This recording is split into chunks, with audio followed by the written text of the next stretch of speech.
Otoy, gising. Bakit ka nakahiga dito? Bawal lang tumambay dito, itataboy ka ng guard. Saan ka ba nakatira ha? At ihatid na kita. Alas 6 na ng gabi at mukhang ulan na. Sad ni Teacher Edwin. Wala po akong bahay. Pinalayas na po ako ni Kapitan sa barangay hall. Pati na po ang mga magulang ko. Pasensya na po ha, alis na po ako. Sagot naman ng batang si Jason. Nag-alala naman si Teacher Edwin at nagpalingalinga baka sakaling may mahingan sila ng tulong. At isang napadaang mobile naman ang kanyang natanaw at agad niyang tinawag. Sir, pakisuyo naman po itong batang ito. Wala na daw magulang at walang mauwian. Baka may pwede kayong paglagakan sa kanya. Nakakaawa naman Pinalayas daw ni Kapitan sa barangay hall kahit nagpapakalat-kalat na lamang siya sa lansangan. Sige ho sir, tatry po namin kung saan namin pwedeng dalhin ng batang yan. Tara na iho, sumakay ka na sa mobile patrol namin. Tawag naman ng pulis sa bata. Sumama naman ang bata at hindi naman ito tatakot sa mga pulis. Siguro naisip rin ni Jason na ligtas siya sa poder ng mga pulis kaysa sa barangay hall ni Kapitan. Panatag naman ang kalooban ni Teacher Edwin at umuwi na ito sa kanilang tirahan. Hinihintay na siya ng kanyang asawa at kailangan pa niya itong painumin ng gamot. Kailangan ring paliguan ni Sir Edwin ang kanyang asawa na bedridden na. Ang kanilang kaisa-isang anak kasi ay namatay naman sa malubhang karamdaman, kaya't silang dalawa na lamang mag-asawa ang nagdadamayan. Hindi mayaman si Sir Edwin, hirap ito sa buhay at dagdag pa ng loan at halos hindi na magkasya ang kanyang sinasahod buwan-buwan dahil iyon sa mahal ng mga gamot ng kanyang asawa. At ang huling check-up nga nito, alam na nila ang sakit ni Aling Mila at malala na ito. At ayon sa doktor ay bone sarcoma o cancer sa buto ito at ayaw na ng asawa niyang magpa-confine pa dahil pagod na daw si Aling Mila at wala naman silang perang pangtustos. Ang kanilang mga kapatid ay halos iniiwasan na sila dahil mahirap rin kasi ang kanilang pamumuhay. Kaya naman sa Diyos na lamang sila umaasa ng awa. Kung hanggang kailan na lamang kunin si Aling Mila ay tatanggapin na lamang nilang mag-asawa. At habang papauwi na siya ng kanilang bahay, naalala niya ang batang kanyang nakita sa may gate ng kanilang school. Gustong-gusto niya itong tulungan kaso paano nga ba?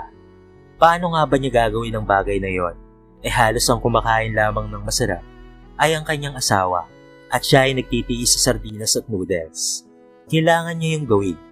Wala namang ibang dadamay sa asawa niya kung hindi siya lamang. Napakabait kasi ng kanyang asawa, isa rin itong dating guro, at nagkasakit nga lang ito ng bata pa, dahil doon ay maaga siyang nag-retire. Noon kasing kabataan nito, ay napakasipag nito, at hindi ito marunong mag-utos. Siya ang nagbubuhat ng lahat ng libro, at kung ano mang gawain sa loob ng classroom niya. Siguro ay dahil na rin sa pagod at marahil ay nasa lahi na rin nila. Mila, nandito na ako. May dala akong pasalubong sa'yo. Ito, yung paborito mong tinapay. At bumili na rin ako ng maraming kape para hindi ka maubusan. Sigaw ni Teacher Edwin habang pumapasok ng kanilang bahay. Ay salamat naman at may kape. Maghapon na akong walang kape, Edwin Ang hirap sa pakiramdam. Iba talaga ang kape sa buhay ng tao. Kamusta naman ang maghapon mo? Pagpalit ka na kaagad ng damit, baka matuyan ka ng pawis. Alam ko, nilakad mo na naman mula school hanggang dito sa bahay. Sige na mahal, magpahinga ka na muna. At ako na ang bahala sa dala mo. So huwag mo nang ilayo at iabot mo na lamang dito sa akin sa kama. Sigaw din naman ni Aling Mila. Nakatawa ito at halatang masaya sa kanyang nakitang kape. Masaya ako, Mila, pag masaya ka. Alam ko namang kape na lamang ang nagpapasaya sa buhay mo Hayaan mo, sa bonus ko, bibili kita ng isang garapon na kape. At pati na rin biskwit, para naman hindi ka magutom. Sa ngayon ay tis-tis muna tayo kasi kailangan kong bilhin ang mga gamot mo. Sige, papahinga na lang muna ako sandali At talaga namang kanina pa ako antok na antok sa klase ko Sagot naman ni Teacher Edwin. Malakas ang loob ni Aling Mila. Ayaw nitong ipakita sa kanyang asawa ang sakit at hirap na kanyang nararamdaman. Lagi itong nakangiti at malambing na sinasalubong si Teacher Edwin araw-araw. Kahit pa may nararamdaman siyang kirot, ay ayaw na ayaw niyang malalaman ito ng kanyang asawa. Alam niyang hindi na siya magtatagal at ang masakit sa kanyang kalooban Iniisip niya kung papaano ang pagtanda ni Teacher Edwin, kung sino ang mag-aalaga rito. Ang tangi na lamang nilang ari-arian ay ang lupa't bahay na kanilang tinitirhan, at bukod doon ay wala na silang kayamanan pa. Alas 8 ng gabi ay nagising si Sir Edwin. Ganon lagi ang ginagawa nito. Pagkadating galing eskwelahan, ay iidlip siya ng kaunting oras at gigising ito ng alas 8 ng gabi at maglalaba hanggang alas 10. At maya-maya muli siyang matutulog at gigising muli siya alas 4 ng madaling araw para ihanda naman niya ang kanyang mga dapat gawin sa eskwelahan. Hindi lang yon. Sapagkat ayusin niyo pa ang pagkain ni Aling Mila at ang lahat ng pangangailangan nito sa maghapon. Paminsan-minsan ay nakakaramdam na rin ng pagod si Sir Edwin. Malapit na rin kasi siyang maging senior citizen at lagi niyang sinasabi sa kanyang sarili na bawal pa siyang mag-retire. Kailangan pa niya ang kanyang sahod at kailangan pa niyang mag-ipon para naman sa kanyang sarili. Sa umaga, matapos asikasuhin ni Sir Edwin ang lahat, naganda na siya at papasok na siya. Kailangan pa niyang maglakad halos ng 1 oras. 1 oras din kasi ang nilalakad niya mula sa bahay hanggang sa eskwelahan. At nang makita niyang ayos na si Aling Mila, ay lumakad na nga siya. At habang papalayo na ito, nakalingon pa rin siya rito. At nag-aalala dahil solo na naman ang kanyang asawa maghapon. Pero wala naman siyang pagpipilian, kaya't kailangan niyang tanggapin ang kanilang sitwasyon. At habang papatawid si Sir Edwin patungo sa gate ng kanilang eskwelahan, may natanaw siya sa may waiting shed at hindi siya pwedeng magkamali. Natanaw na naman niya ang batang si Jason at nakatingin ito sa kanya. Agad niya itong nilapitan at tinanong kung bakit naroon at nag-aalanganin pa itong sumagot. Ipinapapo ako ng mga pulis po doon sa 2nd kanto mula rito. At sinabi nila sa akin na wala daw po silang pakialam sa tulad ko. Sinaktan pa nga po ako ng isang pulis eh. Sinapok niya po ako at sinabi po sa akin na ang dami ko daw pong drama sa buhay. Ako daw po naman ay isang rugby boy lamang. Dahil doon ay napaluhan na lamang si Jason. Nakakagalit talaga. Naturingan silang mga taong gobyerno, pero grabe na talaga ang mga tao ngayon. Sumasahod sila dahil sa tax natin, pero hindi naman sila makatulong sa mga kagaya mo. Sandali lang ha, at gagawa tayo ng paraan ha. Huwag ka nang lumuha. Teka, meron pa akong barya dito. Eto 5 piso oh. Bumili ka ng tinapay, tapos ihabilin kita sa guard. At sasabihin ko na huwag kang papaalisin dyan. At mamaya paglabas ko ay mag-usap ulit tayo ha. Mamayang tanghali, pupuntahan kita dito sa waiting shed. Bibigyan kita ng pagkain. Pangako yan. Sad naman ni Teacher Edwin kay Jason. Inihabilin niya ang bata sa guard at sinabi naman ng guard na sila na daw muna ang bahala at hindi pa aalisin ang bata. Nagbanta pa nga si Sir Edwin na huwag daw sasaktan o pagagalitan ng bata dahil magagalit siya sa mga ito. Sinabi naman ng mga guard na hindi raw nila gagawin ang bagay na yon. Iginagalang rin siguro ng mga guard si Sir Edwin dahil napakatagal na nitong guro sa paaralang iyon. At nakita naman ni Sir Edwin na nagtatatakbo na si Jason at bumili ito ng tinapay. Awang-awa siya sa kalagayan ng bata. Nang tanghalian na, ang baong kanin ni Sir Edwin ay hinati niya at bumili pa siya ng kaunting ulam at ibinigay niya kay Jason na nakatambay sa waiting shed. Gutom na si Jason at awang-awa si Teacher Edwin, maging ang mga guard habang pinapanood nila ang pagkain nito. Kinausap naman ni Teacher Edwin ang kanyang mga kapwa-guro na alam niya na may mga anak na kaedad ni Jason. Nakiusap siya na baka naman may mga pinaglumaan ng mga anak nila at baka pwedeng magbitbit naman sila ng ilang peraso at ibibigay sa kanya. Sige paring Edwin, magbibitbit ako bukas. At tama ka, may ganyan akong anak at marami nga siyang pinaglumaan. Ako na ang bahala. Grabe na talaga ngayon ang buhay no paring Edwin. Alam naman natin na may problema rin tayo sa pamilya, pero kailangan rin nating tumulong. Sad naman ang kapwa-guro ni Teacher Edwin. Tama ka, Mare. Alangan namang bayaan ko na lamang siya dyan sa labas. Alam ko ang hirap ng pakiramdam, lalo na't kagaya ko. Alam naman ninyo na namatay na ako ng anak at ganyan na ganyan ang edad nung namatay yung anak kong lalaki. Tayo na ayaw kong makakakita ng ganyang edad na nasa kalye at nagugutom. Napakadumi niya, kaya kailangan ko talagang tulungan ng batang yon. Wika ni Teacher Edwin. Paglabas nila Sir Edwin sa gate ng eskwelahan, naroon pa rin si Jason at iniintay siya sa waiting shed. Pumasok na lamang sa isip ni Teacher Edwin na wala na siyang magagawa. Kailangan na niyang tulungan ng batang ito. Hindi naman niya makakaya na ipagtabuyan ito at hayaan na lamang. Alam naman niya na mauunawaan siya ng kanyang asawa. Mabait naman ito at ang iniisip lamang ni Teacher Edwin ay may makakasama ito sa araw-araw at may makakausap. Nang sa gayon ay hindi na ito mainip pa. Jason, tara na. Uwi na tayo. Maglalakad tayo at ibibili kita ng tinapay sa daan. Para naman meron kang kinakain sa daan. Mga 3 kanto na lamang ang bahay namin mula rito. Tara, sumama ka na sa akin. Sabi ni Teacher Edwin. Talaga po? Isasama niyo po ako? Baka po magalit sa akin ng anak niyo. Sabi ni Jason. Naku iho, mahabang usapin. Wala akong anak. Ang anak kong lalaki ay namatay na dahil sa malubhang sakit. Siguro mga kaidaran mo rin noon ang anak ko. Kaya wala kaming anak ng nanay Mila mo. Mabait naman ang asawa ko, Utoy. Tiyak na magugustuhan ka niya. May sakit siya kaya samahan mo muna siya ha. Kwentuhan mo muna siya araw-araw para naman hindi siya mainip. Tara na, ibibili na kita ng tinapay habang nasa daan tayo. Kainin mo ha. Ibinili nga ng 1 perasong tinapay ni Sir Edwin si Jason at kinakain ito habang nasa daan, habang ikinikwento niya ang buhay niya. Palakwento si Jason at halatang bibong bata. Kaya tinatanong ni Teacher Edwin na bakit magaling siyang manalita. Tinanong rin ito kung siya ba ay nakapag-aral na at sumagot naman si Jason na oo at siya daw ay matalino at laging may honor noong elementary. Umabot din po ako hanggang grade 4 at ako po ay matalino. Marami po akong award at honor po. At ang tataas po ng mga grades ko, hindi po bumababa sa line of 8. Kaya nang hinayang po ako noong mapatigil po ako. Nung namatay po kasi ang papa at mama ko, inihabili na lamang po nila ako sa isang kamag-anak at ibinigay ako kay Kapitan na kamag-anak din po namin. Pero ilang buwan lamang po ay pinalayas din po ako ni Kapitan dahil hindi niya raw po ako kayang pakainin. Kaya ito po, nagpauli-uli na lamang po ako dito. At nung umuulan, napadako po ako sa waiting shed ng school nyo at dun ho ako nakatulog. Kwento pa ni Jason. Hayaan na natin, Utoy. Ganyan siguro talaga ang ating mga kapalaran.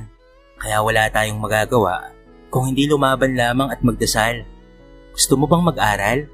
Pwede kong ipakausap sa aking principal na papasukin kita. Pwede ka pa namang humabol ngayon eh. Dahil kakasimula lang naman ang klase. Wala pang ilang buwan kaming nagsisimula at pag-aaralin kita. Huwag kang mag-alala. Tamang-tama ang tinuturuan ko ngayon ay grade 5 at grade 6. Pa-examine kita sa ALS at baka sakaling makapasa ka. Anong malay mo? Makalampas ka sa elementary. Malapit na po akong mag 12 years old, kaya dapat po high school na po ako. Pero okay lang po. Hindi naman po ako naghahangad pa. Ang gusto ko lang naman po ay may masilungan. Dahil hinahanting po ako ng mga batang nagra-rugby. Tumanggi po kasi ako eh. Gusto po nila akong bubuhin kagabi. Kaya gusto ko lang naman pong may matitirhan. Wika pa ni Jason. Lalong nag-alala si Teacher Edwin sa bata. Kaya naman sinabi nito na siya na lamang ang bahala. Nagkataon pa sa kabilang building ay school na ng sekundarya.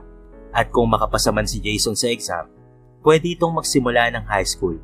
At pipilitin niyang makatapos ang bata upang hindi na magpalaboy-laboy pa. Mila, nandito na ako. May kasama ako. Mamaya ikikwento ko sa iyo ang lahat. Sandali lang at magbibihis ako at paglilinisin ko muna ng katawan ng batang ito. Wika ni Teacher Edwin. Nakangiti naman si Aling Mila at tuwang-tuwa sa kasamang bata ni Teacher Edwin. Pa, saan mo napulot ang batang yan? Parang kaedad yun ng anak natin ah. Noong nawala siya sa atin. Sige, paglinisin mo muna siya ng katawan. Napakarumi nga naman. Wika ni Aling Mila. At matapos ng makaligo ni Jason, ay binigyan siya ni Teacher Edwin ng mga damit na kahit malaki sa kanya, ay pinasuot na lamang dito. At doon na nga ito nagkwento kay Aling Mila at tawang-awa rin si Aling Mila sa bata. Doon na nga nagsimula ang lahat at nagkaroon na nga ng pamilya si Jason. Tuwang-tuwa ito at laging nagpapasalamat sa mag-asawa dahil nagkaroon siya ng bagong pamilya. Pina-exam ni Teacher Edwin sa high school si Jason at tama si Teacher Edwin. Napakatalino nga ng batang ito sapagkat ito ay nakapasa at pasok ito sa high school. At pagpasok niya ay second year high school na siya. Nasa 2nd taon na ito at masayang-masaya si Jason na nakapag-aral siyang muli at nangako ito na hindi na ipapaya si Teacher Edwin. Hanga si Teacher Edwin kay Jason at maging ang ilang guro ay aminadong matalino talaga ang batang ito. Masipag rin ito at may kusa. Pag walang pasok ay naglilinis ito ng bahay at tinutulungang bumangon si Aling Mila. Halos mapaluha na lamang si Teacher Edwin dahil nakikita niya ang kanyang anak sa katauhan ni Jason.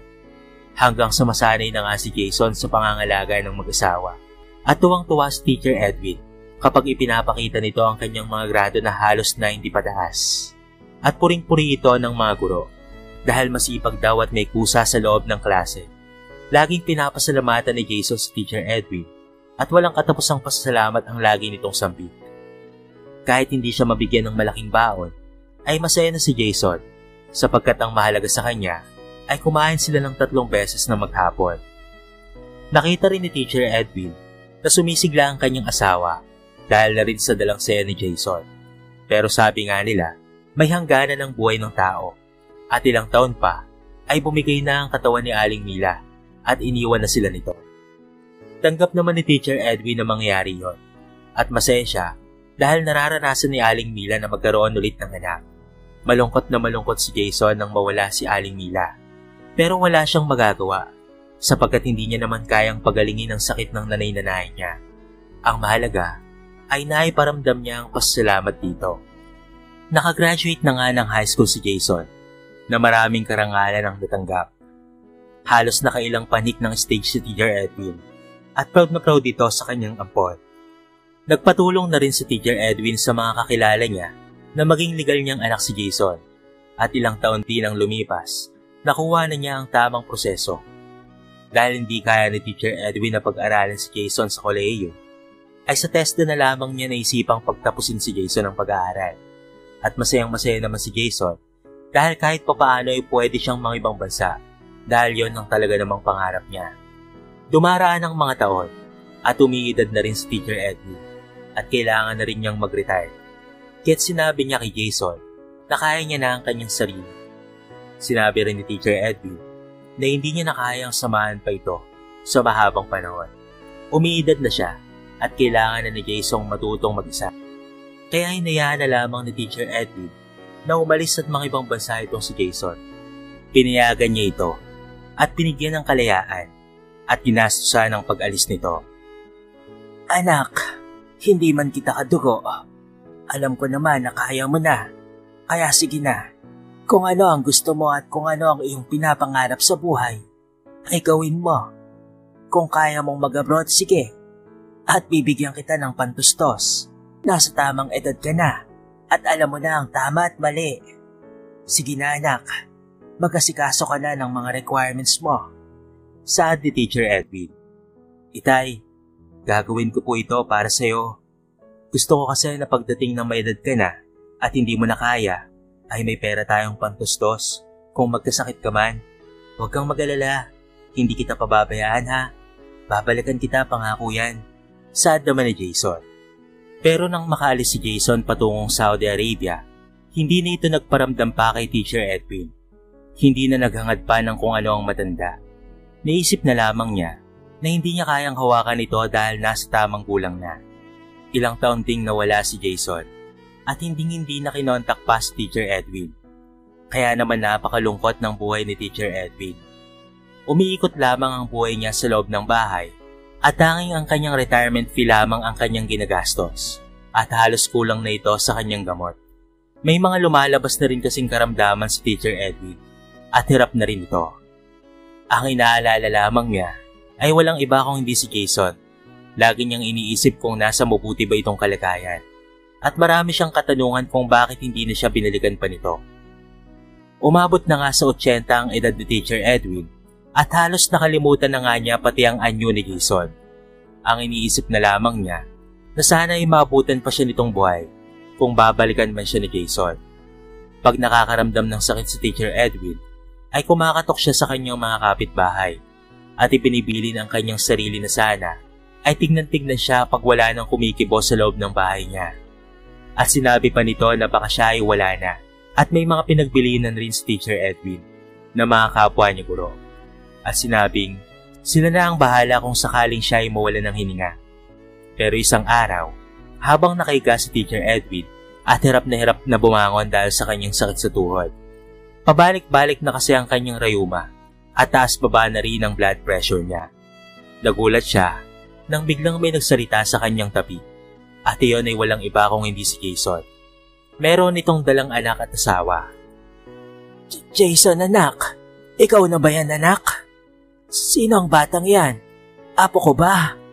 At pamilyado ka na pala. Ano ang nangyari sa iyo, anak?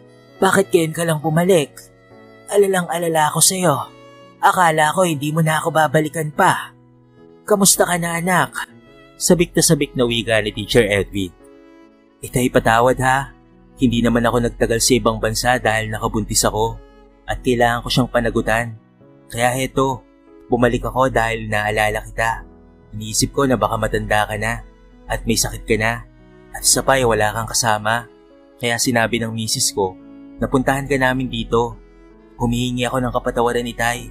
Sorry ha, hindi ko natupad ang pangarap ko. Pero kahit papaano eto, may anak na ako at may kaunting ipon. Dahil nagkaroon na rin kami ng hanap buhay ng misis ko doon po sa kanilang probinsya. At Itay, pwede akong magnegosyo dito at sasamahan ka na namin. Sambit ni Jason. Nako anak, wala kang kasalanan. Ang buhay natin ay may kanya-kanyang yugto.